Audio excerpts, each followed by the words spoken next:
Good morning, good evening to everyone, and a warm welcome to the Future of Additive Manufacturing, held in partnership with the National Additive Manufacturing Innovation Cluster, also known as NAMIC.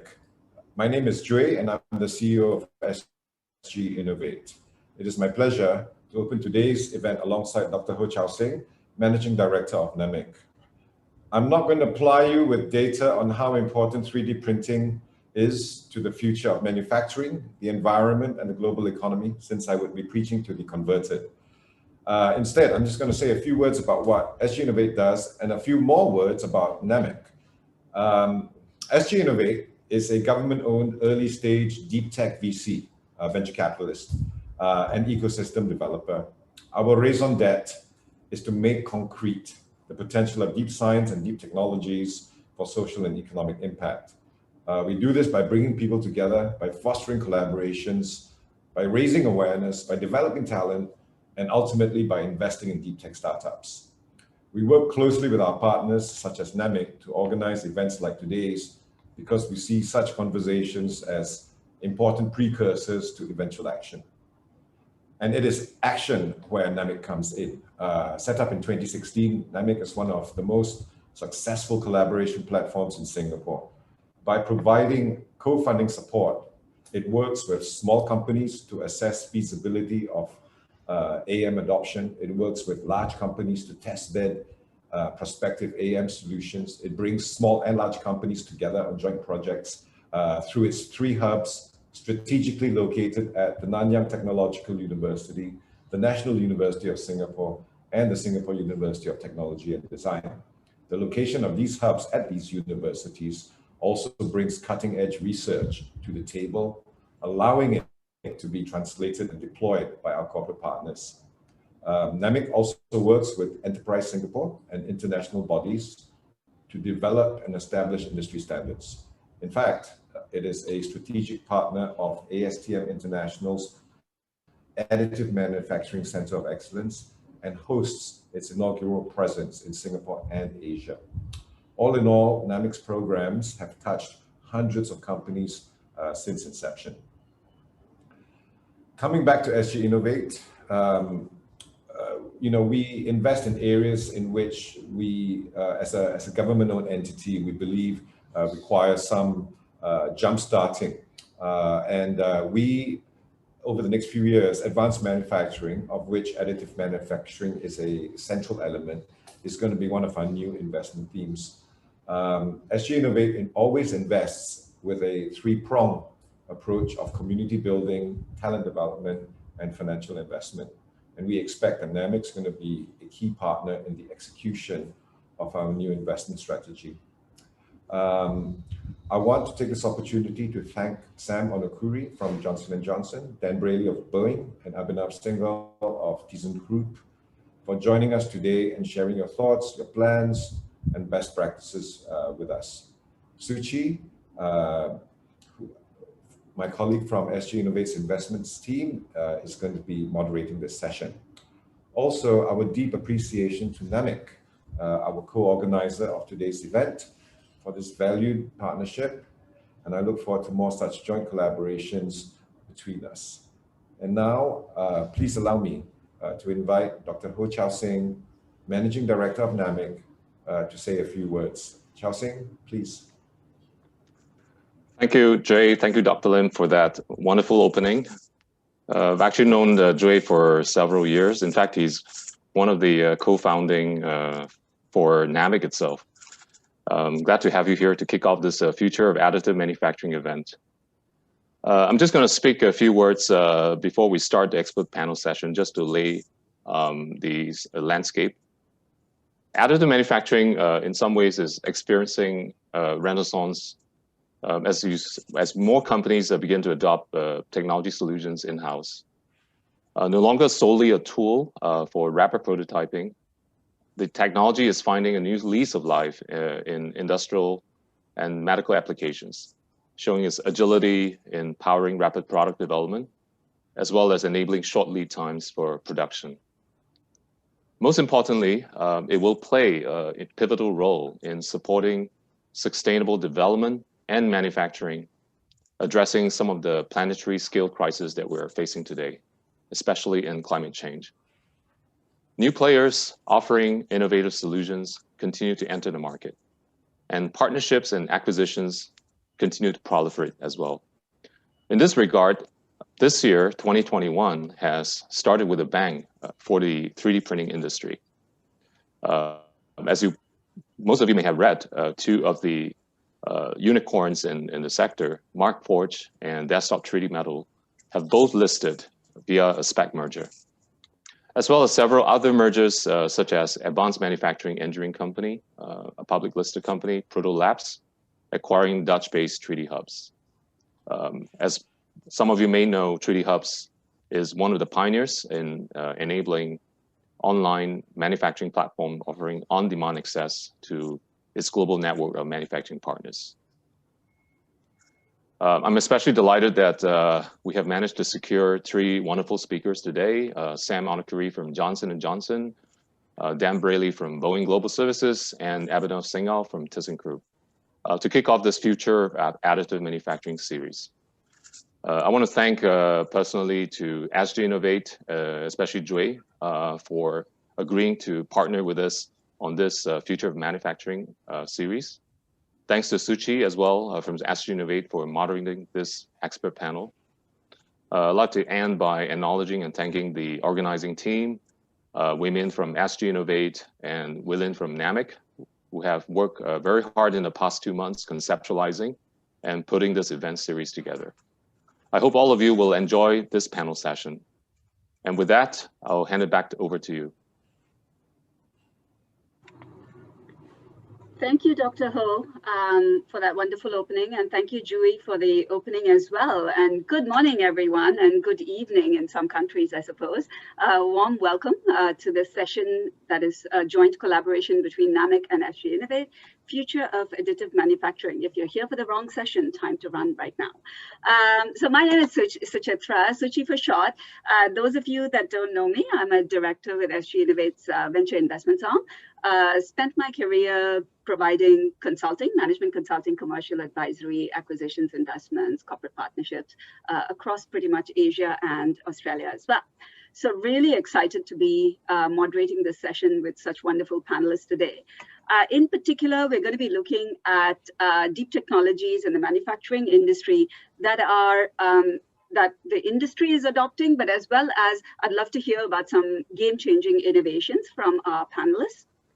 So to give you a very quick, a warm-up, and this is, manufacturing has gone through a lot of changes, right, from the Industrial Revolution, from the 1800s, right? And the technologies that we have used to shape, to join, to design and measure components have changed dramatically. After years and years of incremental evolution, we're finally seeing step changes that are starting to happen. So if I looked at the collaborative white paper that was produced by NAMIC, and it's really fantastic to see that Asia actually accounts for 28% of the additive manufacturing size. I mean, to put it in perspective, it's about 26 in EU and 36 in the US. And clearly, we have a very strong foothold in this space. And if you think about it closer to home, Singapore, manufacturing has been a key enabler of the local economy, creating jobs, top corporates coming in. We're leveraging sort of the efficiency in Singapore, the workforce, the demographical advantage, and so on.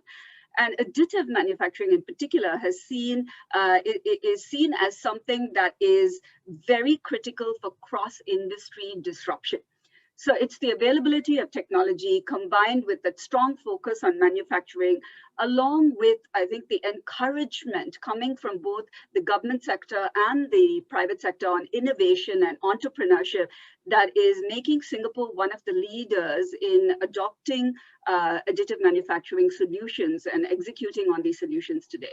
So which is why we're here today to have this conversation.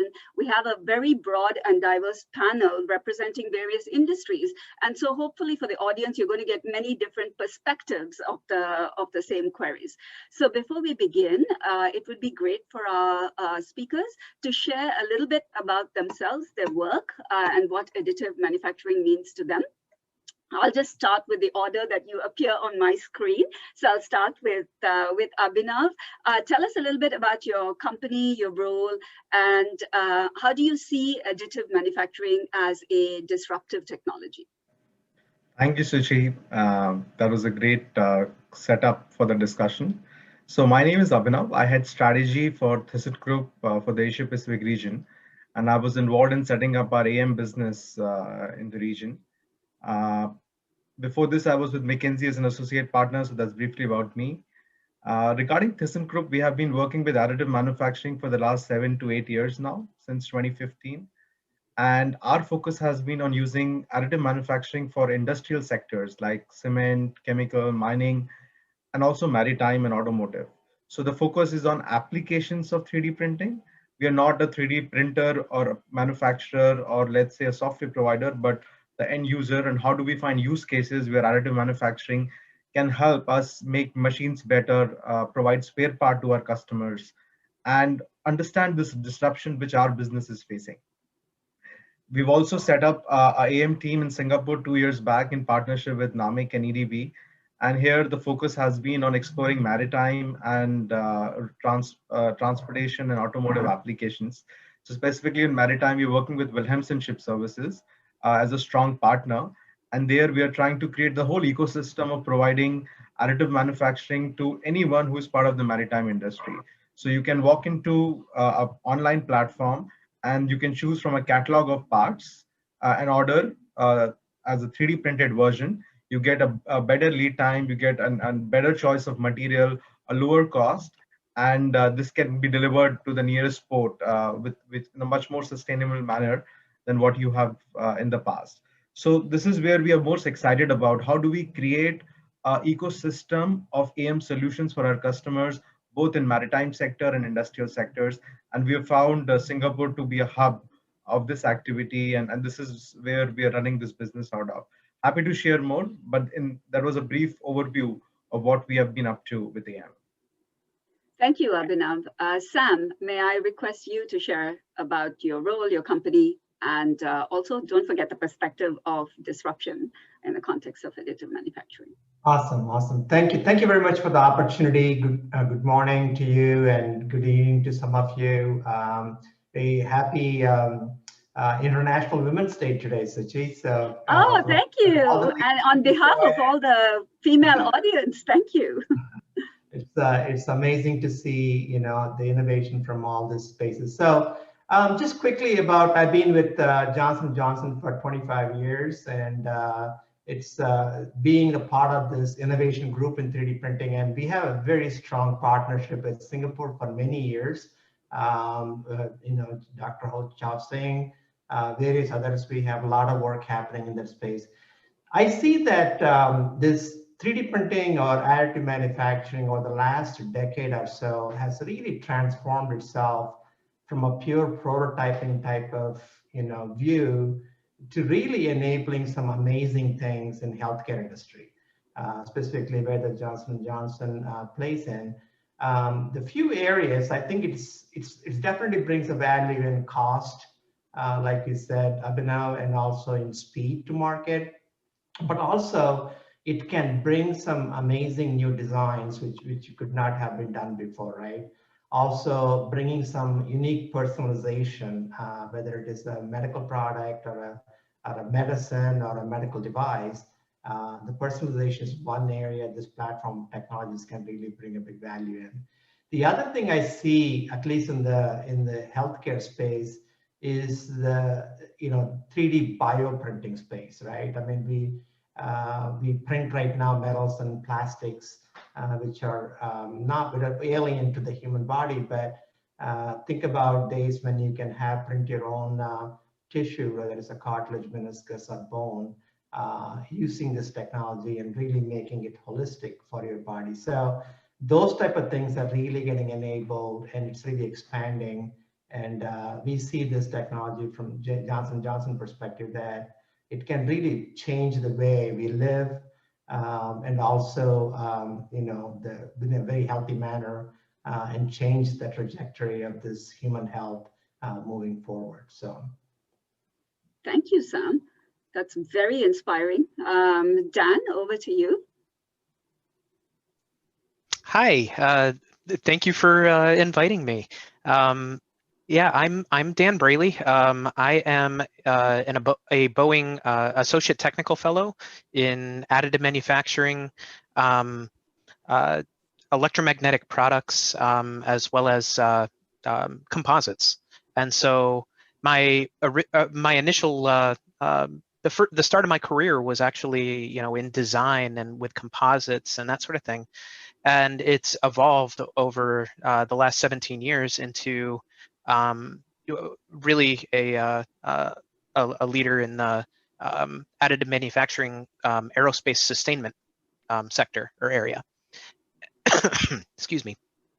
And so in my current role within Boeing, I serve sustainment of everything from military, commercial, derivative aircraft, through really implementation of additive manufacturing technologies, as well as advanced composites. But the big thing is when, for example, tooling is no longer available, when some of these older platforms, the aircrafts have been flying since the 1950s, and there's no parts available. There's no longer a sustainment base, really anything to be able to get the parts.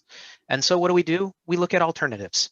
And so what really additive manufacturing is disrupting the sustainment business within aerospace. And I love that I get a chance to be a part of it, because it's fun to come to work every day. Anyways, thank you for inviting me. Definitely happy to. Thank you, Dan. Sorry, I think we lost you for a second, but we got you back, so we could hear you. Abhinav, let me start with you, because there are multiple industries that you referenced just now in your introduction. You talked about cement, mining, chemicals. Give us a broad brush perspective on the AM potential in these industrial sectors. And also, I think you mentioned maritime, if I wasn't mistaken. So it would be great to get an idea of applications and potentials moving forward. Sure. Let me lay down the context a bit for this. So if you look at the overall industry applications for AM, right now 65% of the AM market is focused on aerospace, automotive, medical, and tooling sectors. So the penetration into your conventional industrial sectors, maritime sectors, is very fragmented, not more than 5-10% at best of the total AM market. And that too is driven by printers and software makers. The application potential is even lower, at less than 30%. So what we are seeing is that overall globally, you have around $12 trillion of manufacturing value add, and the size of AM industry is 12-13 billion at best, right? So that's less than 0.1% penetration. So what has happened so far is that AM in industrials has been limited to very low penetration, has been either used for rapid prototyping or in some cases for tooling, but has not really moved on to another way of mass production, batch production, or for spare parts, compared to, for example, aerospace and automotive. And this is where we see a huge potential, that when you come to sectors like chemical plants, cement, mining, these are also resource intensive sectors which are in distributed locations, which can benefit for having critical spare parts on demand, which can benefit in the light of the crisis last year, having more resilience in supply chain, having ability to print parts on demand, to have an access to a critical spare, which can save, for example, a cement plant $1 million a day if you're able to provide the production just in time. And AM can offer all of that. The only caveat is with the development of technology, not all parts can be 3D printed economically. So our experience has been that if you take a diagnostic of any sector, maybe a cement sector or maritime, you look at 100 parts, 10 to 15% of them today are ready to be 3D printed. And unfortunately, only 0.1% of them are getting 3D printed. So we see that there is a 15x growth opportunity in just using the technology as it is today and applying in these sectors. Let me just close with a couple of examples to make it even more real for our listeners. So for example, in cement, we found a fuel nozzle which typically costs around 1,500 euros, is imported for us from Germany, takes around 2 to 3 months of lead time, and we can easily 3D print it out of Singapore and supply it to our plants in Southeast Asia to our customers, reduce the lead time from 3 months to now 4 to 5 weeks, reduce the cost from 1,500 to 1,100. So there is also a cost improvement. And then that just saves so much time for ensuring that there is a continued production. Similarly, in maritime, if you look at the maritime sector, we are spending over $8 billion on spare parts globally. And for each vessel, even if you do 5% of these spare parts using 3D printing, we estimated a 500 million market for AM, which is right now penetrated at best by 5-10%.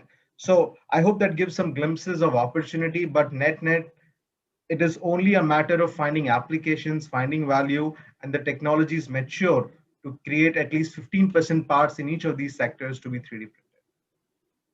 Wonderful. Thank you for that. And, it's interesting you mentioned the 3D printing, how it's picking up, particularly last year, and there's a need for automation. We saw that drive in most companies. So there was a need to quickly step up digital transformation and automation as well. But I'm curious to hear from Sam here about if the pandemic actually accelerated in any way your industry or your organization's perspective of additive manufacturing because of this. And we did see some very quick responses in terms of 3D printing of ventilators, parts of ventilators, urgent responses and things like that. But specifically for Johnson & Johnson, have you seen that? And what exactly are you seeing in the healthcare space? Yeah, I think the last year in 2020 was an interesting year for all of us, right? It just definitely put us upside down. But I think one thing it did make a big difference is how the 3D printing or additive manufacturing community reacted to that. It doesn't matter what industry you are in. I think everybody became extremely connected to what the people's needs are and able to innovate in a very quick manner. So you can see that reflected in how people reacted to providing the ventilators themselves, or low-cost ventilators, ventilator splitters, some of the testing swabs, things of that nature. So I think that really opened us up to really bring the importance of this technology.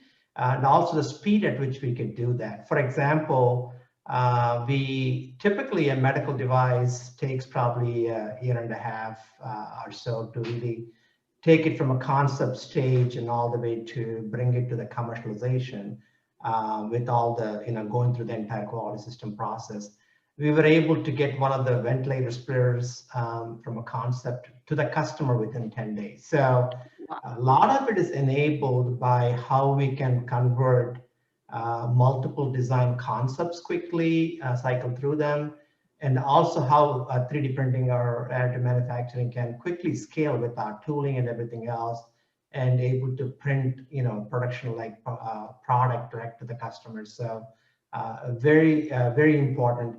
I think the other thing what's happening is globally, if you see, it was good or bad, everybody's becoming a little bit more country specific, right? The boundaries are getting a little tighter. And as each country tries to deal with this, the pandemic or the influence from that, I think technology platforms like these really can bring localization and personalization to the local needs. And able to deliver what the customers need in those regions. So I think 3D printing for that space also is going to be evolving to really help when the global supply chains may fail, right? So bringing the localization in that space. So a good learning for us. I think it really brought us, really evolved how we are thinking about how we serve our customers in a different manner. And has that, so has additive manufacturing then sort of influenced or changed the way Johnson & Johnson perceives its future of manufacturing strategy? What has been the influence? Yeah, I think so Johnson & Johnson is, we have three big businesses, right? One is definitely in the medical device space, another one is in the pharmaceuticals, and the third being more on the consumer space. So each of them have a different way how additive is being seen. For example, in med devices, it is innovating in the space, bringing some new implantable materials, the bioprinting I talked to you about, right? So those type of things, disruption that additive manufacturing is bringing the med device space. Also, it is bringing the printing closer to the hospitals and the customers. A good example is we're partnering in a hospital in Singapore, National University of Health Hospital, tried to pilot to bring some printed solution for orthopedic applications, right, which is printed inside the hospital setting. Those type of things are happening in the med device. Personalized medicine is really revolutionizing in enabled by 3D printing. Right now, more for custom dosage forms or APIs, but longer run, we're starting to see more on personalization on genomic level, right? Depending upon what you personally need, you label, we personalize the printing. So that's going to happen in the pharmaceutical space. And the consumer space, again, you'll have a lot more personalization in the personal level, right? Like in a beauty products, or it could be in the OTC type of medical applications, so on and so forth. So depending upon the area, 3D printing is transforming and disrupting in a different manner. So. Really interesting. The term that came to my head when you said that is mass personalization. it's literally that. So Dan, let's hear from you. What is the future role of additive manufacturing in the aerospace industry? And is there a difference in perspective, short-term and long-term, that you can share with us? Sure. Yeah. In the aerospace industry, it's been a game changer, and I think it's gonna continue to be a game changer. For example, if we look at, I briefly mentioned the parts that are the aircrafts that we're talking about right now, which are like 1950s military aircraft, critical to U.S. national security or something like those kinds of things, and they're grounded, waiting for parts, and they without those parts, they're literally on the ground, waiting to fly, and so what Additive has been able to do is augment the traditional manufacturing approaches and allow us to quickly get those aircrafts off the ground. There are a few cases where we've taken it from a 2-year lead time to on the metallic side, 6-month lead time in order to basically get from concept, complete redesign and additive manufacturing to something where we can actually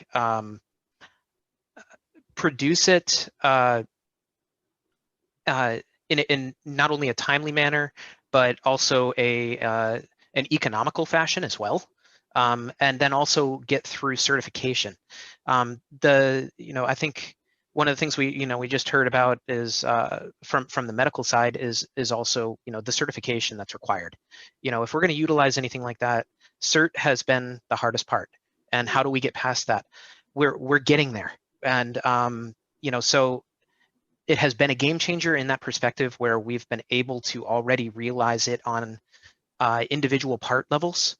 What I foresee into the future is that we're going to, almost see a revolution in certain technologies or certain application spaces. Tooling for castings, you know, so where we can take a casting from you know, a 2-year lead time down to really even weeks. Those sorts of things, as well as in new designs, instead of designing for a casting, we can actually additive manufacture the parts moving forward. And that's, you know, things like that are going to make a drastic change into the future. So I heard from you some specific words that resonated. You know, the cost, the time needed, the lead time, the flexibility. So Abhinav, curious if you have a perspective on quantifying the quality improvements brought about by AM, and how can a company really adapt their business strategy to incorporate this? I think you touched on, sorry, go ahead. Dan, did you want to I was going to say, sure. Sorry. I wasn't sure if it was to me. You had broken up, so I was sorry. if it was to Abhinav, go ahead. Sorry. No, after you, Dan, why don't we? Okay. So was the question around quality? I'm sorry. So quantifying the benefits of the quality improvements that AM can bring to a business strategy. Sure. So to me, within the aerospace side, what we have seen is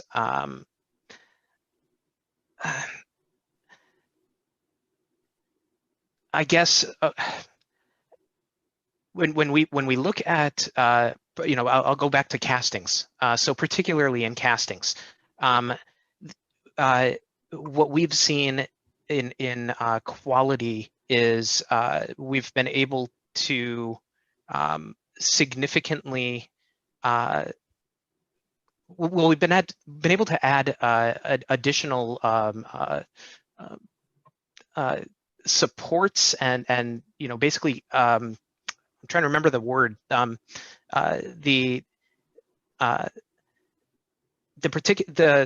tooling that's involved. It can get extremely complex, and what we can now do is design in that complexity to actually better suit the actual casting of parts to reduce the amount of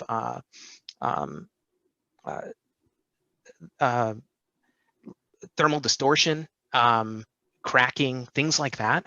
And so, you know, really we're seeing a quantitative, you know, value of additive in the fact of how it really does get rid of the scrap rate. It reduces scrap rate by a significant amount.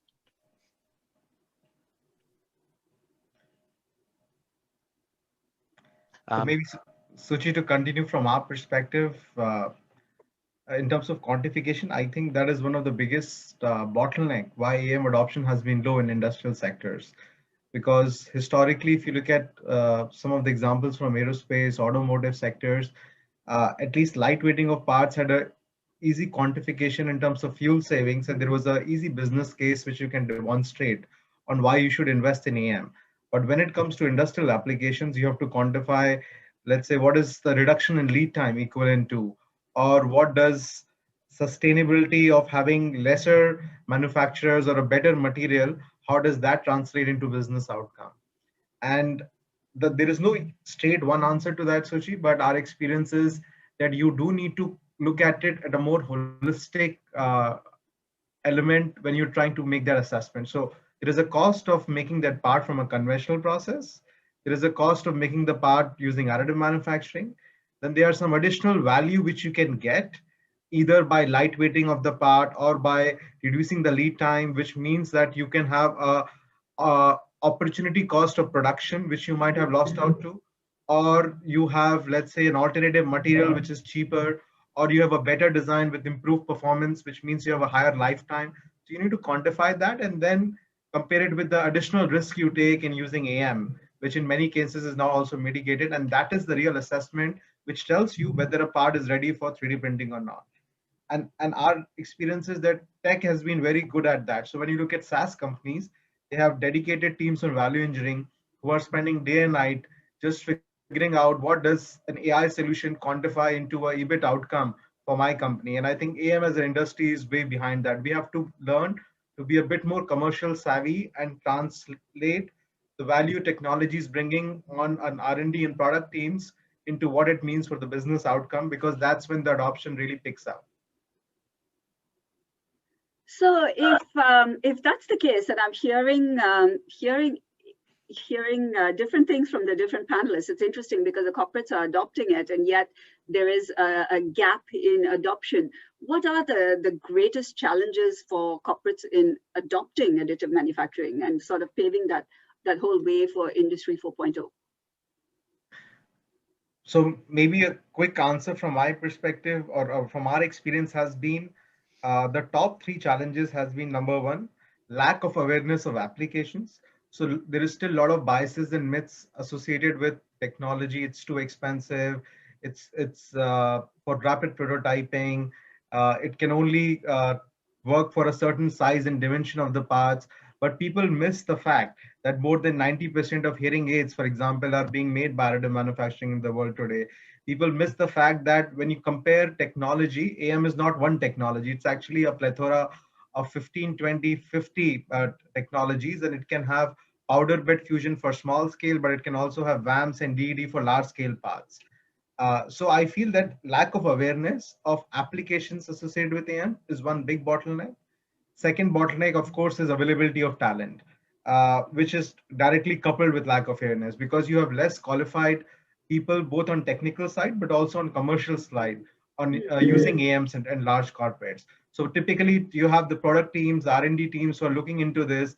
They have a multi-year strategy of finding few parts, and then it gets restricted, or in some industries like aerospace, medical, gets adopted to a larger extent. But if it really needs to happen across sectors, then you need to have much more people who are working on AM projects, and you're seeing this as an alternate means of production and not just an R&D technology.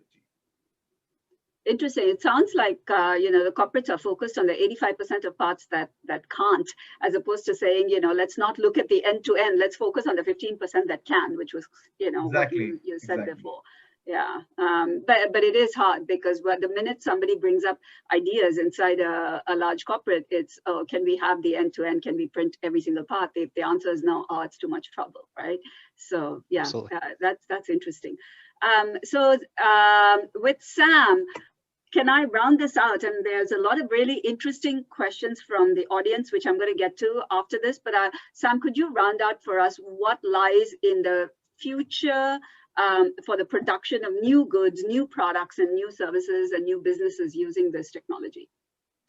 Yeah, I think, connecting back to what Abhinav and Dan was saying, right? I think, as a community, if you look at end to end from who we are as a deliverer of solutions to our customers, we need to think holistically from design to manufacturing to commercialization. Sometimes we take a very narrow view of taking an existing component or a part and try to convert that into AM, and doesn't give you the full value. I think really this need to be seen as an, go back to the beginning to see if I can reconcept something with the additive in mind, a 3D in mind, and design it that way. That brings a lot more value and reduction in cost. And that's how we can transform, whatever application that might be. I think that's what needs to happen. And also the key to that is not the talent, good talent in manufacturing, but we need talent also in the R&D and design side who can really able to conceptualize and take advantage of the design freedom which comes with it.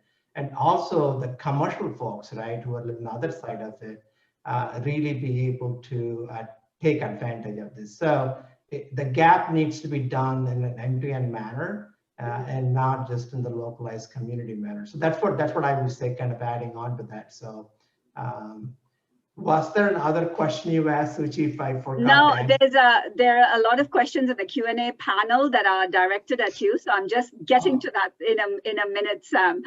Okay. So for the audience, please do keep your questions coming in the Q&A box, and we are going to an audience Q&A now. So let's get to the very first question. This is not addressed to anyone particularly, so any of you can take it. Would the panelists paint some scenarios for the future of additive manufacturing? What impact do you think these would have on Singapore's economy specifically? And how can the manufacturing industry actually prepare for it? Happy to take that, Suchi, as an ex-consultant, quite familiar with painting scenarios. But I think if I have to pick 2 or 3 scenarios of what this technology can lead to, maybe as the first element, then we talk about Singapore. One scenario which is very, very likely is that it becomes an alternate means of manufacturing production. So with the last year's even higher focus on supply chain resilience, companies look for AM for having a secondary manufacturing line, an alternate manufacturing line, which is on demand for critical spare parts, for digital spares, so that when they are they face a disruption in a conventional process, they have an option to go back to an alternate process and they can 3D print those parts and minimize disruption. So that could be one scenario where there is a larger adoption, but restricted as a secondary to a conventional process. The second scenario could be it becomes a niche technology, which means it can. So the first one is base case. That is a bit pessimistic. It becomes a niche technology restricted to only few sectors, never achieves mass scale adoption, where you have higher value, the technology continues to be at a premium to conventional processes, and maybe only healthcare, high customization requirements, high value of materials, only those applications adopt it. And the last scenario is what I think we can pick this from Dr. Richard Evany, who wrote this Pan-Industrial Revolution book, that you have one shop floor where you have a lot of 3D printers, and you can actually print a variety of parts across sectors. So let's say ThyssenKrupp, being a conglomerate, works in cement chemical mining, and you have one 3D printer which is printing a chemical part and then a cement part and then a mining part from the same machine. So you don't need different manufacturing plants and sites, but you just need a distributed 3D printing facility, and on demand you can produce parts of different sectors. This, of course, is, I would say, a bit more futuristic because there are practical challenges on certification, on post-machining requirements, but that also an option, looking ahead. So these, I would say, are the 3 scenarios. What it means for Singapore, I think Singapore already, as you remarked in the opening, contributes to 40% of AM activity in this region. It has already pivoted as one of the pioneers in AM adoption. And given Singapore continues to focus on manufacturing at 20% of GDP, I think AM is a way to go to ensure that that value add continues and Singapore remains relevant. With limited size, limited availability of space, we use AM as an advanced technology to create value in different sectors. But happy to hear other thoughts as well. If you don't mind, Suchi, I've got one other thing that it kind of brought up in my mind is, where one place where I really see, kind of a disruption where it could really help Singapore is actually, it was first just demonstrated between Boeing and NAMIC really just a few weeks ago, I think it was, where sending a fully digital package for additive manufacturing, from different continents to Singapore, and having it print, basically having the person in the United States hit print on a machine in Singapore and have it print right then and there, utilizing your print parameters. This has been demonstrated now, as a capability, as something that can really happen. And that I think is going to be, a game changer to really the economy of, countries that want to get involved, which obviously, Singapore does. And so think about it as Southeast Asia, instead of, bringing in and having to procure additive manufactured parts from around the world or that sort of thing. Now you're literally producing all of your own. You order it on demand, and now you don't need distribution. You don't need the basically supply hubs and centers. Sam, did you have thoughts on that? Yeah, I was going to just quickly add, not taking a lot of time on this, but I see Singapore is a very unique country and city in a way that it brings, it's a very, in my opinion, that we have very forward-thinking industry, forward-thinking government, very proactive in a lot of things. Singapore could become a very important piloting for some of these newer technologies linked to the 3D printing. Like, for example, I was talking about bioprinting and things of that nature. Because of the way the infrastructure is, because of the way some of the policies are all very well synergized, it could be in the front runner to really try out some of these things. Like we are saying, this additive manufacturing is not just one, right? It is multiple, it's a platform of technology. So trying to be on the leading edge of the Gartner's curve, Singapore can really incubate those and really push that forward. I really strongly believe in it. I've been working with Singaporeans for a while, so I do know that there's good strength in the country in that matter. So. Thank you. And while I have you speaking, there is a question directed at you that we'd love to hear. I think it was inspired by your earlier comments on printing body parts and tissues and so on. So what are the greatest concerns for AM processes in the healthcare industry when manufacturing organic materials that you've mentioned earlier, such as 3D printed body parts, bones, cartilages?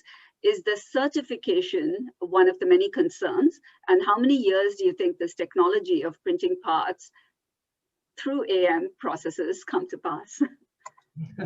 No, that's a great question, right? I think it's definitely in the very earlier space. I think there are certain, most of it is in academic space, but there are certain kind of companies are more getting closer and closer to the commercialization. I think the biggest hurdle is, technology is definitely the biggest hurdle. I mean, in the sense that it is not about printing something. You can print everything, but making those cells grow and be able to turn into something functional. The body is a lot more smarter than we are, right? So how it does. So bringing the exact chemistry of everything together is something we learn and move forward with it. The biggest area we are learning is, one is the technology itself. The other is the regulations and the regulatory pathways on how we commercialize some of the products. So the regulators are still trying to figure out a little bit on how that pathway would look like as we move forward, and also trying to be very strategic about moving that. It is about gathering that clinical knowledge and evidence along the way. What I think would happen is that there would be, we won't jump into printing and delivering a full heart or a full lung or whatever, fully functional thing. There may be a lot of small steps we would take, whether it could be biologically active scaffolds might be step number one. There may be small organoids which would be used for tissue testing, things like that. And we kind of learn from it before we create that the complex organ, either for implantation and so on and so forth. So I would say, like, the next 4 to 5 years, you'll see a lot more happening in that space, and hopefully larger launches maybe within the decade or so. So that would be my prediction, but we'll see. Hope I answered that question for the Yeah, and we have a connected question. I think it's sort of related. It talks about the food business, and nowadays we're having a lot of impossible foods and various plant-based meats, cell-based meats, and so on. How can AM print a meat that actually can taste like meat with the same texture and mouthfeel? As I understand, the ingredients have to be all smooth and consistent. Perhaps those with tech knowledge can share a view of the future of meat and seafood from 3D printing. Yeah, I could start it and others can add to that, right? I think it's already happening, right? I've seen a lot of the areas. If it can be very specifically tailored, I don't know if we can satisfy these, connoisseurs who know the taste of how meat should taste like. It might not happen. But I would say that, certain medical applications, for example, if it's a geriatric case, then we are not able to get certain nutrients into the body, or in a pediatric forms when a baby is there. Certain foods can be particularly designed and made and textured such a way that you get the nutritionals what you need for the particular thing. The personalized medicine, for example, right, for small pediatric patients and stuff like that, making custom dosage forms. It's a very similar technology how we would use the food printers also. You're able to really fine tune your needs and the texturing and the smells associated with it. So it's a long way to evolve. We may not be perfect like a piece of steak, but I think there's some unique applications this technology can help in unique needs and stuff. So thanks for that perspective, Sam. So moving again to a question that's not necessarily addressed at any individual, so any of you can take it. What is the next leap in AM to expect, and will it be driven by a policy or a mindset shift, a new standardization or alignment, or technology enablers, or all of them? Well, I think in the aerospace industry, really the future within the sustainment side is really in hybrid additive manufacturing tech approaches. What we're going to start getting away from is, well, I wouldn't not necessarily away from, but we'll start seeing a lot more of not just utilizing a standard polymer printer or a metal printer. We'll see mixtures thereof. We'll see printing of electronics, more so than you do right now. We'll see the advancement of continuous carbon fiber additive manufacturing, for example, where you end up having, you can literally put the properties in the direction that you want them and really drive the performance to what you would like, that you would not otherwise be able to produce without additive manufacturing. I think that is the kind of places that we're going to end up seeing a real shift, and kind of the future is going to, we'll see more than just non-structural parts and things like that. We'll be able to really design for structure that we otherwise couldn't before. Maybe just to add on to that, Suchi, on the commercial side, the next big shift which we are seeing is moving away from trying to optimize for your part of the value chain to forming ecosystems at a sectorial level.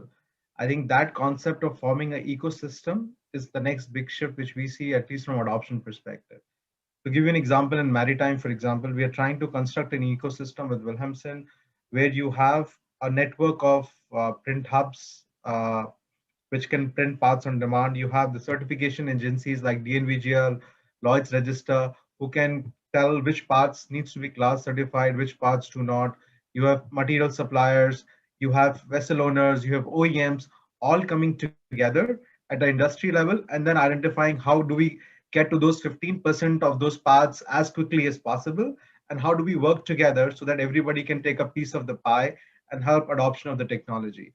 You've seen some of these announcements also in Germany, for example, on rail, with Deutsche Bahn trying to create the whole network around it. But this network of creating additive manufacturing players together and identifying parts and sharing those applications to increase the adoption, I think that could be a real catalyst in reaching to the potential of technology. And Dan and Sam, curious to hear from you. From a regulatory standpoint, are there any challenges or concerns that companies should think through before embarking on a AM journey? Yeah, I think, I mean, definitely, I think I agree with Abhinav that, you know, not just in the industrial side, but also in the healthcare and the medical side too, the concept of the ecosystem and localization will start to become a lot more prominent, whether you are printing in a hospital setting or a consumer retail setting. The issue there would be that the line between the manufacturer and the user will start getting blurred, right? Whether it's the clinician who's doing the surgery or the liabilities will start getting murkier. So, you know, in that context, you know, we need to really evolve our regulatory frameworks so that how do we regulate when you have a global network of printers or solutions, you know, which could be providing therapeutic solutions to different customers. So that would be a challenge for us, but I think the regulatory bodies are definitely thinking in a very proactive manner, advanced manner, and trying to work with us. I think that's going to be for the next few years. That's going to evolve over time, I think. And from the aerospace side, yeah, whether it's the FAA or EASA or the Singapore, you know, authorities, they have requirements of being able to prove it flight worthy, and depending on particularly in commercial aircraft, but we have the same thing when it comes to military. And so, you know, the F-15, for example, is something that, you know, Singapore has. And as part of that, we have to go through all of the same requirements and regulations that are here in the United States for the F-15 in order to be able to get any of those parts onto something like that. And yes, so you have to be able to meet their, you know, those particular requirements. Then you also have to be able to, especially if you're a company that's trying to produce parts for someone like Boeing, you have to be able to meet Boeing specifications and prove yourself and qualify yourself to the specifications. That's not an easy task. Nobody says it is, and the other part is it can be costly and timely, you know, or you know, time consuming to try and get it completed. And so there's a lot of economic considerations to basically take into account in getting involved in some of those you know, more difficult components. Thanks, Dan. I want to be respectful of time. I know our US-based panelists, it is getting rather late in the day for you, and we are coming to the close of the session. So I might just round out with one last question, and maybe a 20, 30-second response from the panelists. What is your sort of rapid fire response to corporates and startups out there in terms of coming together to improve the world of additive manufacturing?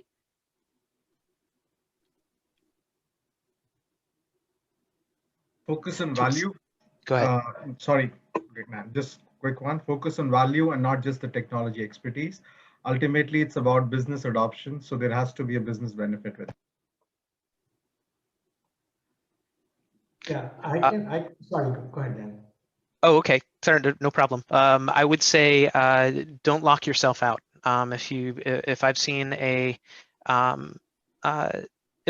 from, I guess the biggest mistake of some of the larger additive manufacturing companies, it's basically making it so that we can't innovate you buy a $1 million plus machine and you can't innovate off of that machine because you don't have the rights to add a new material or to change parameters or that sort of thing. Like, so if you're a startup and you're trying to get into, keep that in mind, that